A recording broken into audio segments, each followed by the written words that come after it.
Hi, this is Svetlana and we are starting our webinar.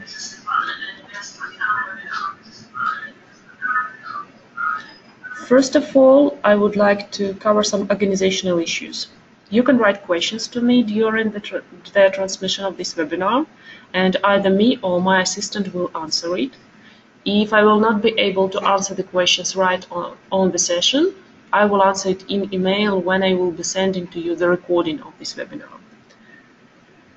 About the recording itself, it will be provided to you, I think, in 10 days, together with recording of the webinar and recording and the presentation itself. Here is our plan for today. So first of all, we will talk about servant leadership concept and its connection to facilitation, because good facilitator should know the servant leadership concept and should be able to practice 7 leadership skills. Then we will talk about management and servant leadership. What is the difference and what are the similarities? Because from time to time I am asked whether a facilitator can be a manager or not. Then we think about and talk about how to change mindset and behavior of facilitator and what are possible shifts in facilitator values, positions, and logical levels. And then we learn a facilitation technique that is called check-in.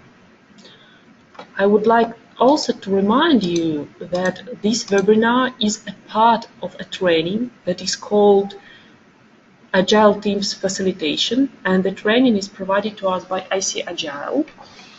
And in order to get the full course, you should send a request to me, and when Agile Practice will be providing this course in some of the locations of the Luxoft, you will be invited to it. During this webinar, I will also provide you attendance code that you will be able to activate on AC Agile site. I will show you how to do it, and then using this code you can cover one of the learning objectives of the AC Agile course. Bucharest team, who already participated in part of this face-to-face training, Agile Teams Facilitation, don't need to do this activation because you will have a test to pass in order to get your certificate. So I will check your knowledge with the test, not with the code. Everybody else will need to activate this code in order to cover one of the objectives of this training. So I think that is all about organization, and we can start.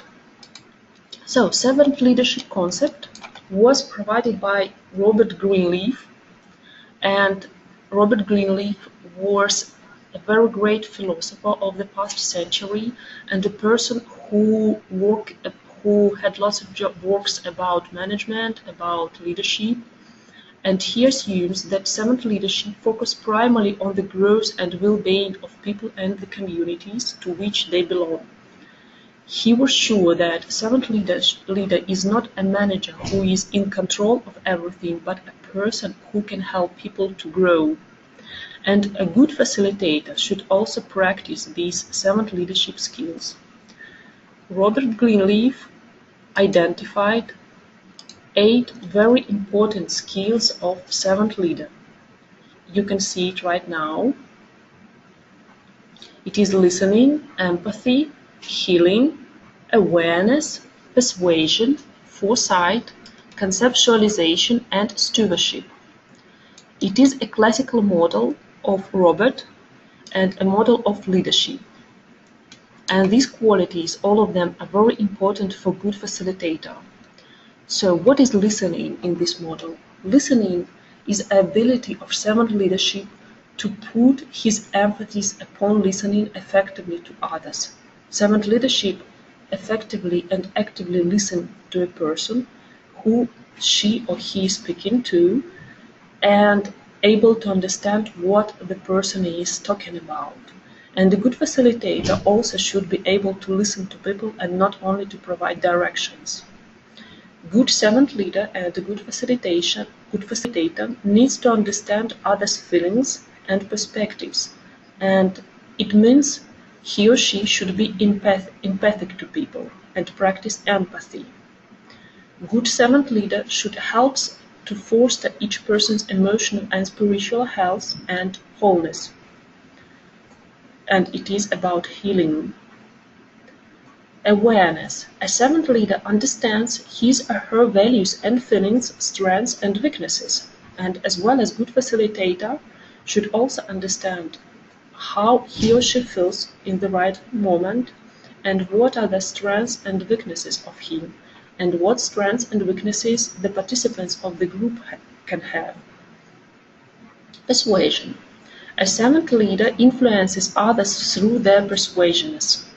So a person should be able to persuade other people in his or her decisions and able to transmit his knowledge to others.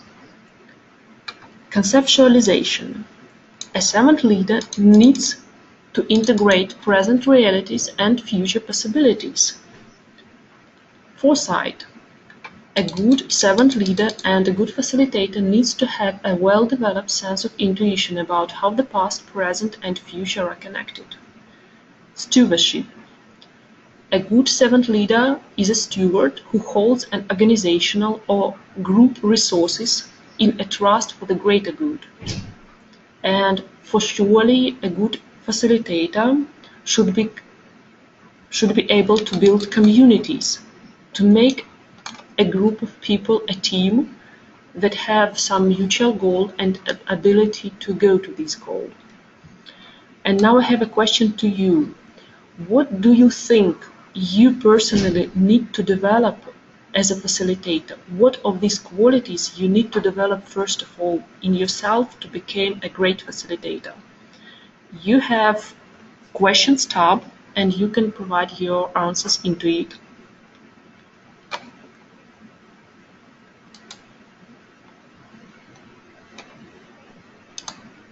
So what qualities out of these 8 you can practice as a facilitator? You need to practice as a facilitator to become a better role model of facilitator. I'm getting the answers, and for now there is lots about listening and persuasion, and also empathy. Empathy and persuasion and listening is now the leaders of this list.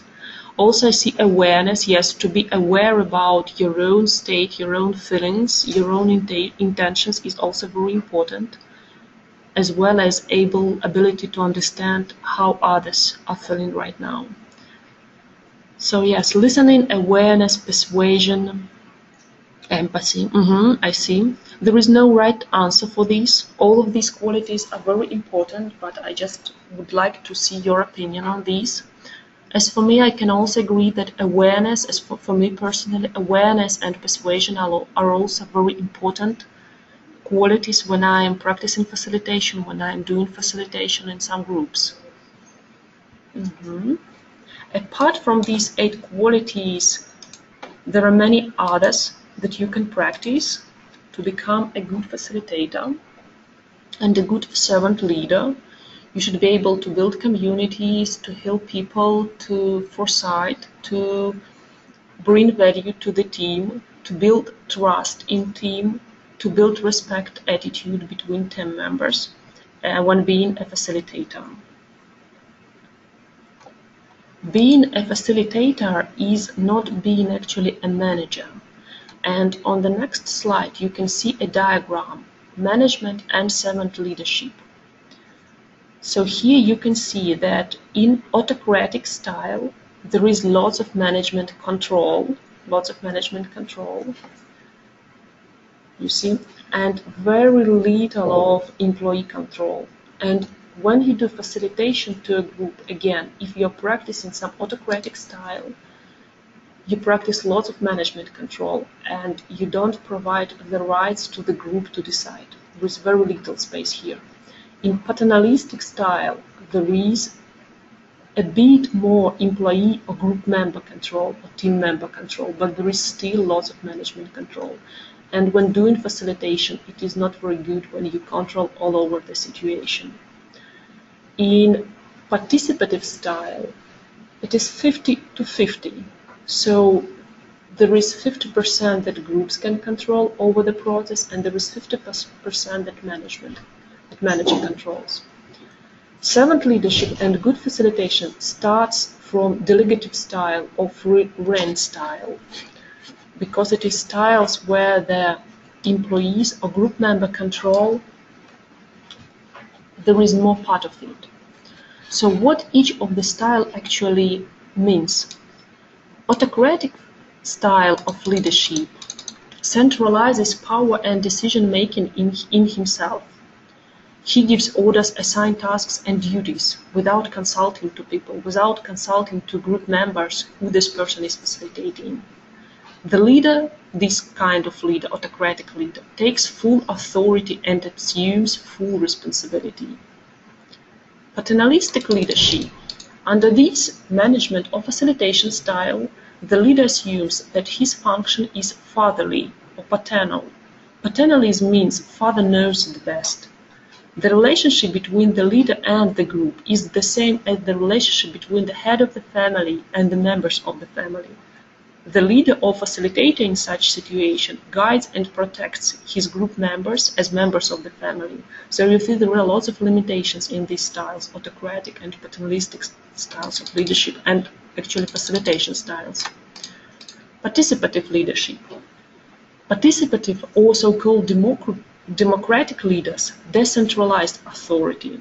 It is characterized by consultations with the subordinates, with the group members, and formulation of plans and policies altogether. This kind of leader encourages participation in decision-making. He leads the group members through persuasion and example, rather than fear or force or control. Sometimes the leader or facilitator of this style serves as a moderator of the ideas and suggestions of his group. The delegative leadership style is mostly about a possibility of the leader to transfer decision-making power to one or more members of the group, but still in this style, the leader remains responsible for the result of this decision in delegative style.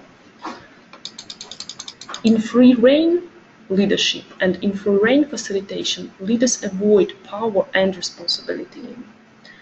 In this style, a leader passes the responsibility for decision-making to his subordinates, to his group members, and takes a minimum of initiative in administration. He gives no direction and allows the group to establish his own goals and to work out the way out of the problem. In this case, the leader or facilitator plays only a minor role. The main idea is here that members of the group, when left to him or herself, are able to maximize the results. If these members have knowledge, have mastery, knows the reason why it is necessary, and have the autonomy, they are able to go to their own goal. And for this, I would like to show you a short video on motivation. It is a very popular concept now of motivation 3.0, and it talks about how it is important to trust people, but to explain people the reason, to give them the autonomy, and to teach people how to do something so they have the mastery. And I'm going to show you now this short video of importance of ability to trust people. And here it is.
Our motivations are unbelievably interesting. I mean, I find I've been working on this for a few years, and I just find the topic still so amazingly engaging and interesting. So I want to tell you about that.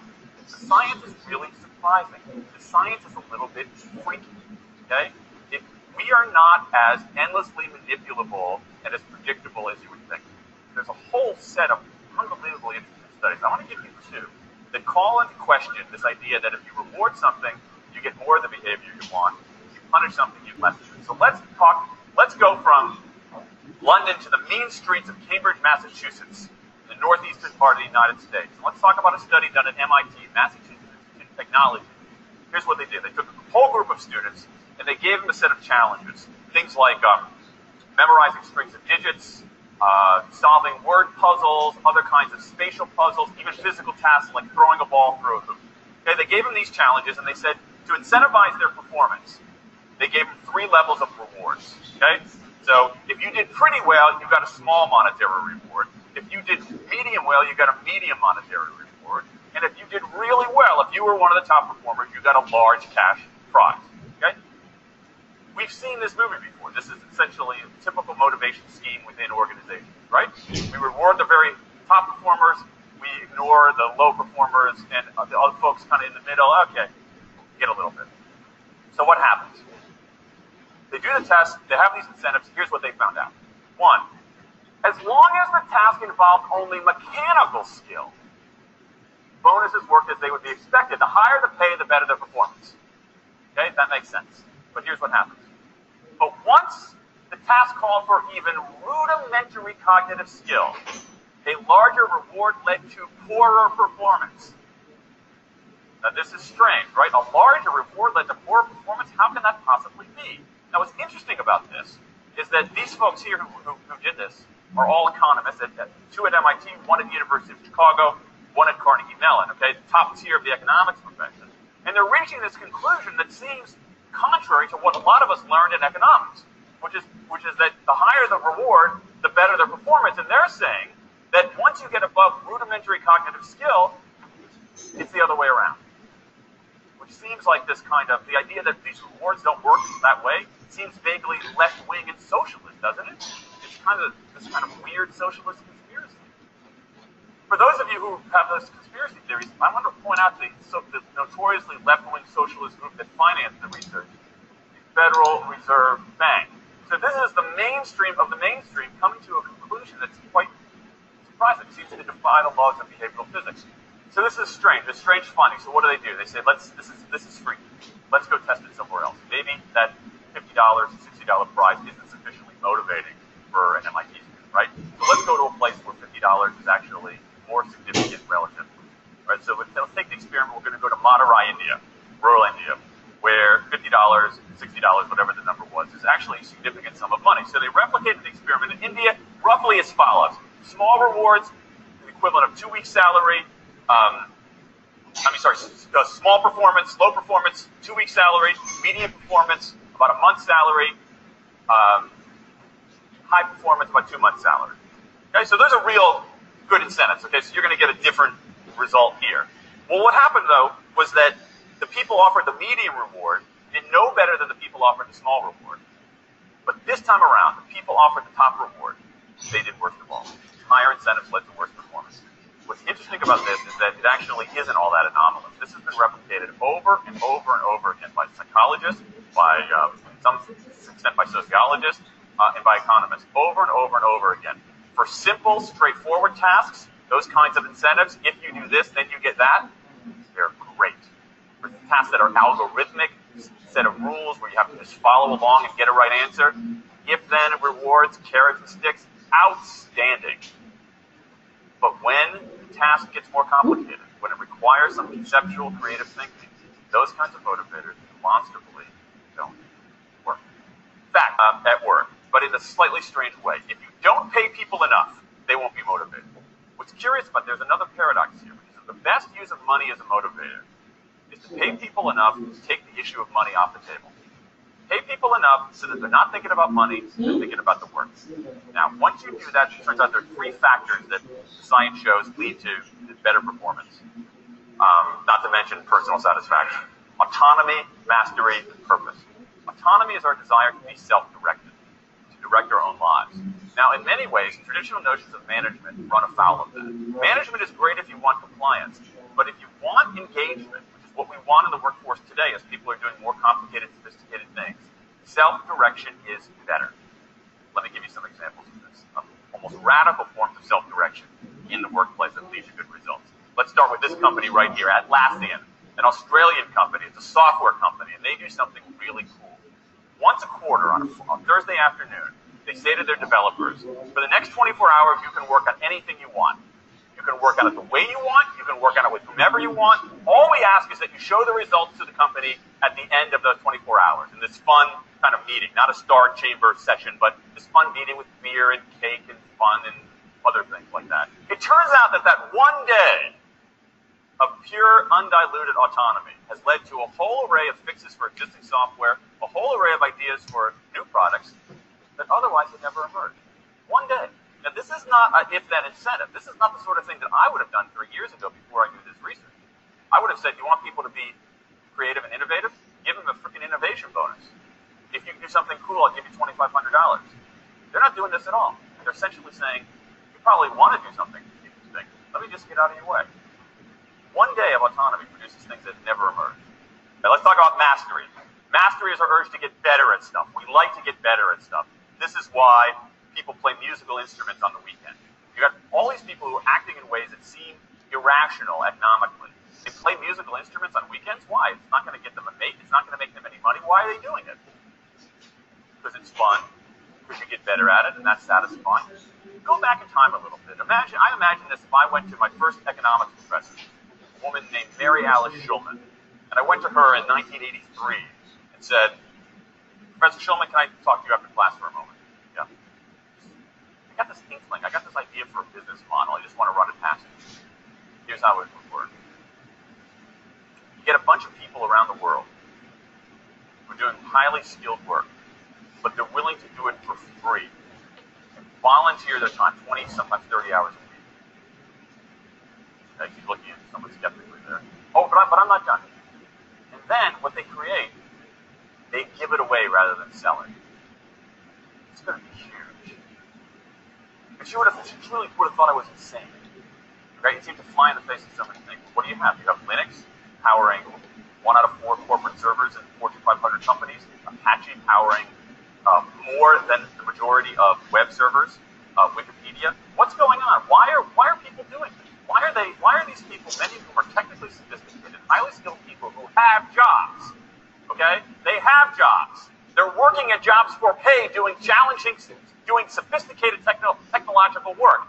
And yet, during their limited discretionary time, they do equally, if not more, technically sophisticated work, not for their employer, but for someone else for free. That's a strange economic behavior. Economists who looked into it, why are they doing this? It's overwhelmingly clear. Challenge and mastery, along with making a contribution. That's it. What you see more and more is a rise of what you might call purpose motive. Is that more and more organizations want to have some kind of transcendent purpose. Partly because it makes coming to work better, partly because that's the way to get better talent.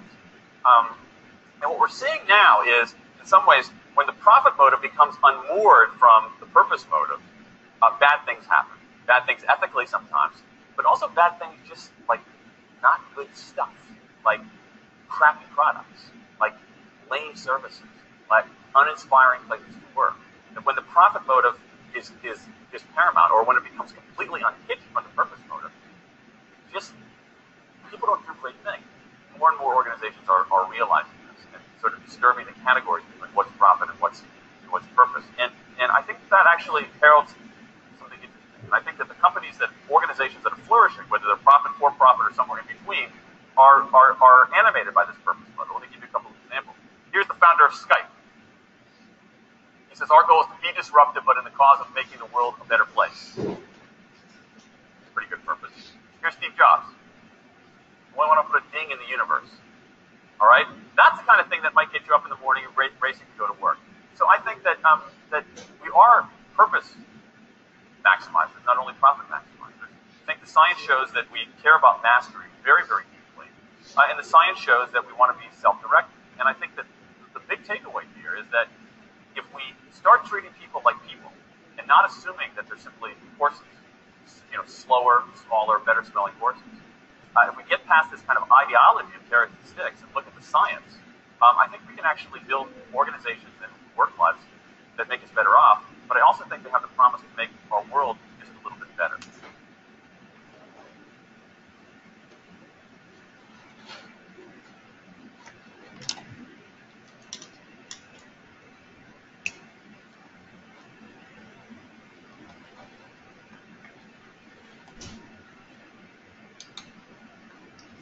So I hope you liked the video.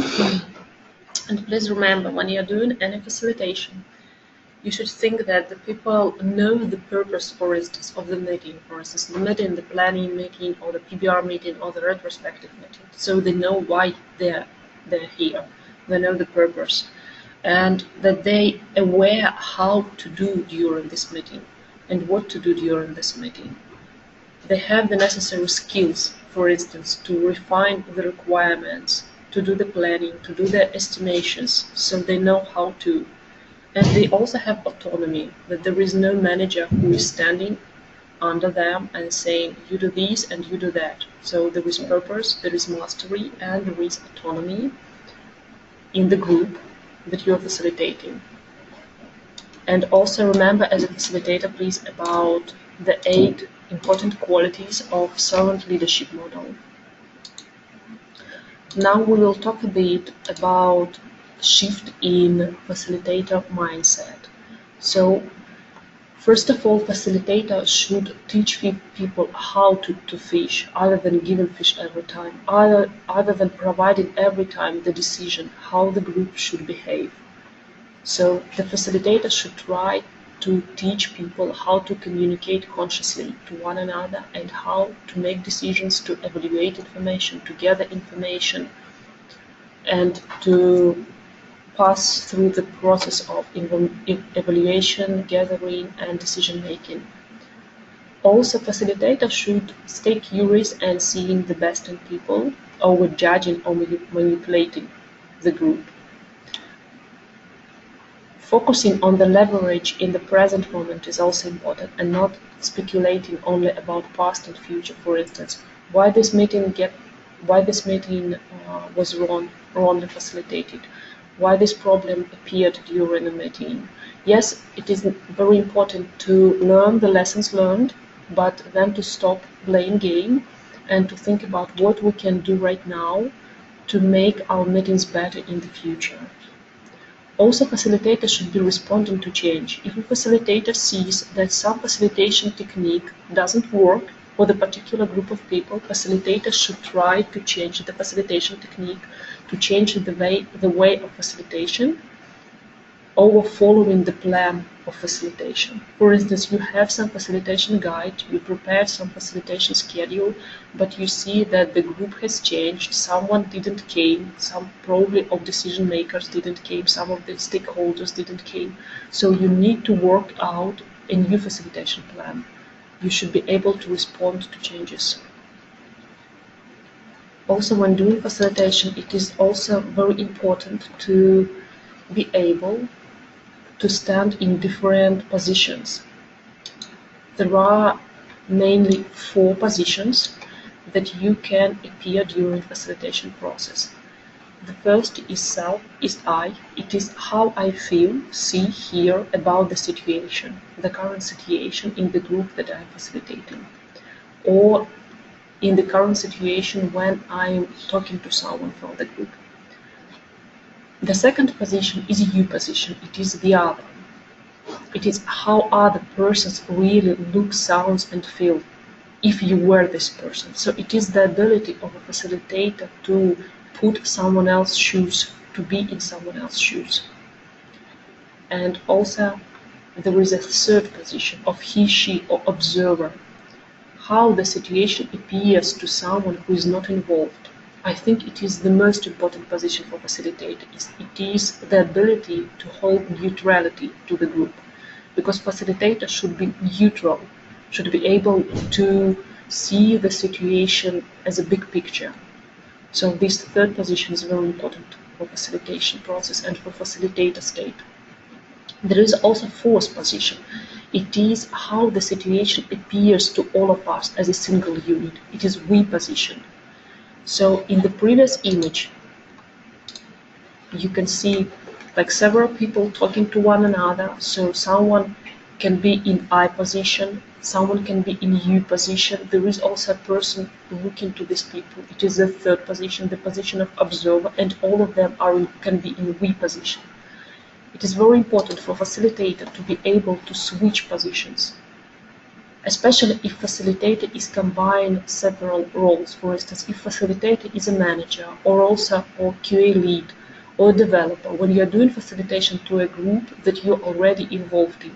So you should be able to switch from observer position, for instance, to I position, or to you position, or to we position. So the ability to switch between positions makes our mindset more flexible and behavior of the facilitator more flexible. It is also good when a facilitator can switch through logical levels. It is Dill's pyramid of logical levels, and it is great when a facilitator is able to see the situation through all these levels. For instance, facilitators should be able to evaluate the environment of the facilitating situation. The environment is, for instance, the conference room where the group is sitting, or it is a connection when the group is having call or WebEx session. The facilitator should be able to evaluate behavior of the members of the group, what actually people are doing on this meeting. What is the competence and skills of the people of the meeting? Are they able to come to this decision by themselves, or maybe some domain expert should be introduced to the meeting? What actually values of this group and of each person? How these people call themselves? What is their self-identity? And what is the purpose of this meeting, or the purpose of the person who is present on the meeting? So it is good when facilitator can go through all these levels and see the facilitation process in blocks. And for instance, if we got some problem during the meeting, it is great when facilitator can understand, was this problem about competence of the members of the group, or was it about behavior, or about values? Probably people don't respect one another. It means that they don't value the opinion of one another. Probably the problem was on value situation, or maybe the problem was in environment situation. It was too hot in the room, the conditioning was bad. That is why the participants were going away all the time during the meeting. So then the facilitation process failed because of this. That is all about possibility to shift the mindset of the facilitator. So you should remember about that facilitation is more about fishing, about staying curious and seeing best, about staying in present moment and being responsible to change. Also, as a facilitator, you should be able to switch between several positions: I position, you position, she, he, and we position, and be able to go through the logical levels to detect on what level the problem is appearing during facilitation and in what level you can fix the problem. I would like to share with you one technique of facilitation, and it is called check-in. You can use it when you need to understand how the group is feeling. For instance, you can use it before the break, if you have a meeting with a break. For instance, you have 4 hours planning session, so you can use the check-in between when 2 hours of the session has passed. during the break you can use the check-in session, or you can use the check-in session before the stand-up when you're meeting all together. You can ask people to identify where they are now, in what state they are now. There is one more variant of this check-in technique.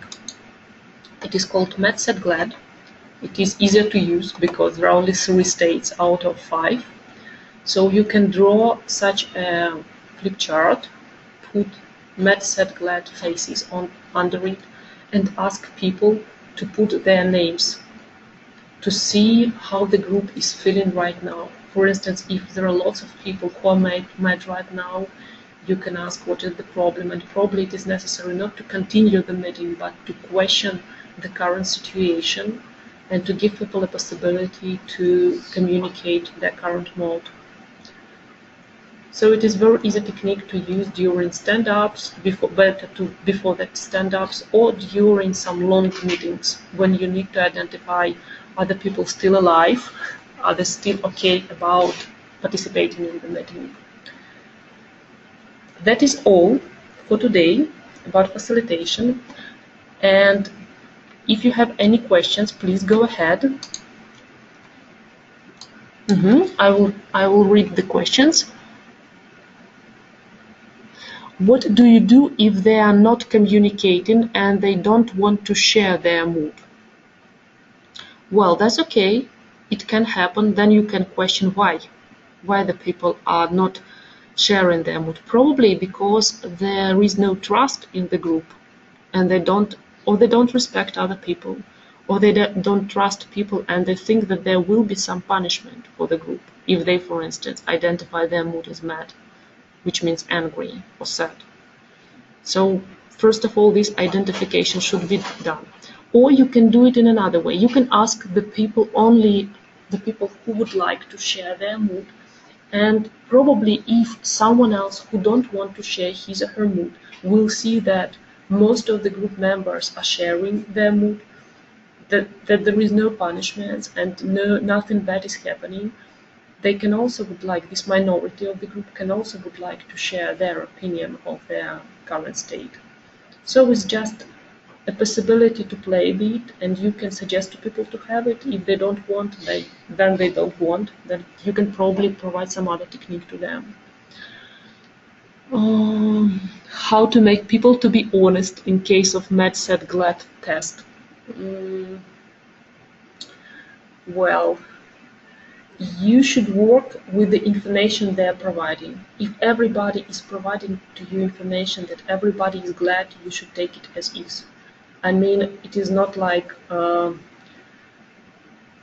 we can only rely on people's words. And it is a good opportunity to build trust in such a way.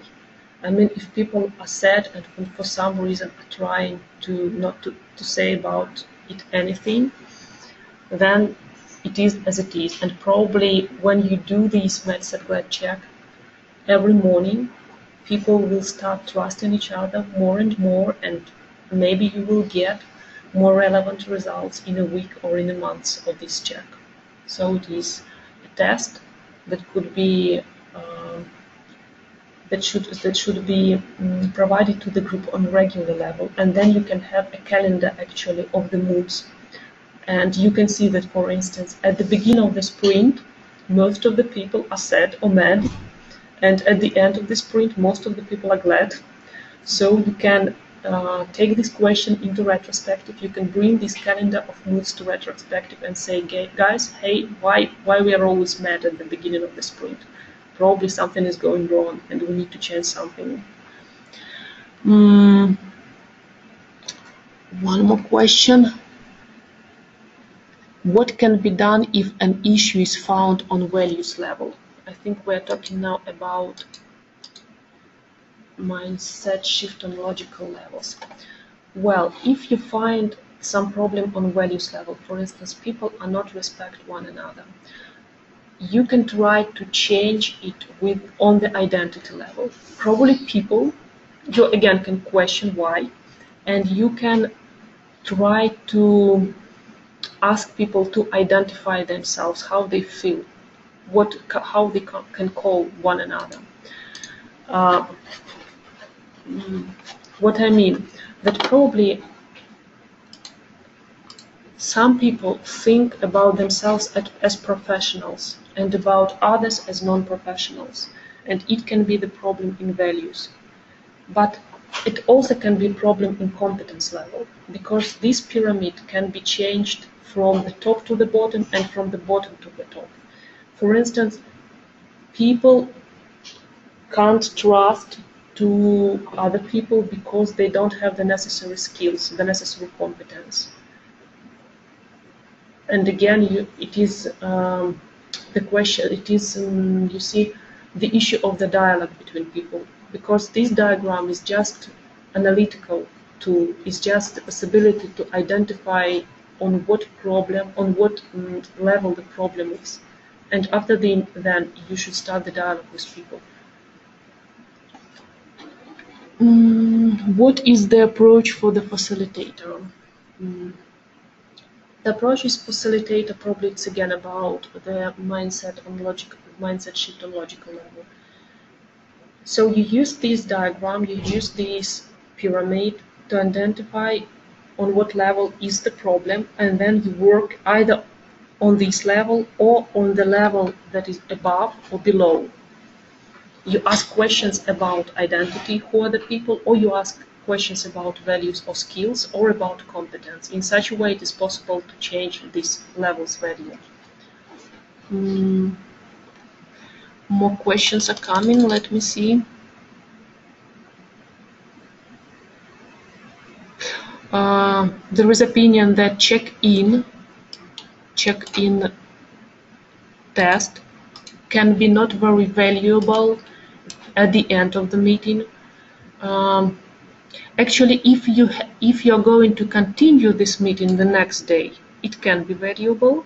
It can bring value because then you can see with what knowledge people are coming from the current meeting. And after this, you can probably change a bit the next session. So the next time the people came, you will make the session differently. But again, yes, I can agree in some way that probably it is not very the optimal, the very relevant test at the end of the meeting. Better to do it at the beginning of the meeting or in the middle of the meeting when the break is. Let me see more questions.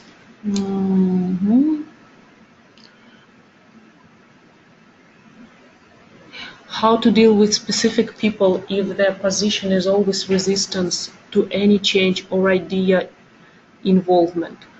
For this case, I can suggest to use a technique optimist versus pessimist when you ask a person just for 1 minute to find arguments for the idea if this person is actually contra the idea. For instance, I don't agree with some idea, and a facilitator is asking to me just for 1 minute, just imagine that you're for this idea and try to find the arguments and to tell me these arguments for the idea. It also helps to shift a bit the mindset of the person and to think a bit differently. I can also suggest for such situation to use technique 6 Thinking Hats by Edward de Bono. 6 Thinking Hats. It also helps people to change their position in gamified way. Will the webinar be available from Luxsoft e-learning? I'm not sure about this, but I will check. The recording of the webinar will be for sure available, and I will share it with you, but about possibility to share it through e-learning courses, I'm not sure for now.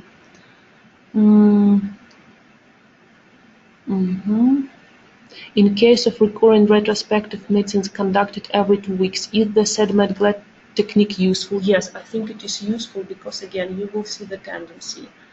And again, if before the retrospective you see that everybody is mad or sad, probably you will need to do root cause analysis first of all of the situation and not talk about future and possible improvements, but discuss the lessons learned. Probably there were some very bad failure during the sprint, and people would like to talk about it. and not about what we can do in next sprint. So lessons learned, it's also a very important part of retrospective, and if many people are said not glad, then you should focus on it first. But if you see that this technique, mindset glad, don't work for you, I mean, if people don't want to participate or put in just their states every time on the same place, you just can stop using it. I mean, you can try, use it for 3-4 sessions. If it brings value to you, then it is good. If not, then not. There are lots of other techniques. Can facilitator role be rotating role in team? If yes, how does it relate to lead role? In mature group, when everybody is aware about different facilitation techniques, the facilitator role can be rotating. But usually people should be teach how to facilitate, and if someone who is already, for instance, participated in some facilitation training would like to share his knowledge and to make knowledge transfer sessions to other members, then you can rotate then these members in facilitator role.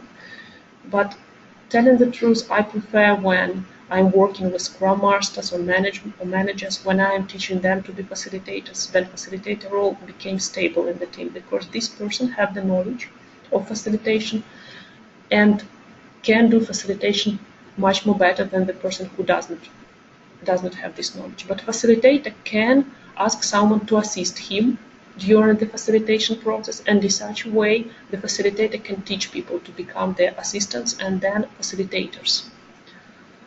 How facilitation relates to leader role. Facilitator can be a leader, but it should be servant leader, not the leader like a manager who has the power, who has the authority. So if facilitator is a servant leader, it is perfect. It is very good. But if facilitator is a manager and everybody actually afraid to tell their opinion to such facilitator because there can be some sanctions to them, some punishments to them, then it is not facilitator. Facilitator is a very neutral role. Is someone who people can trust, who could share their views. I think I answered all questions.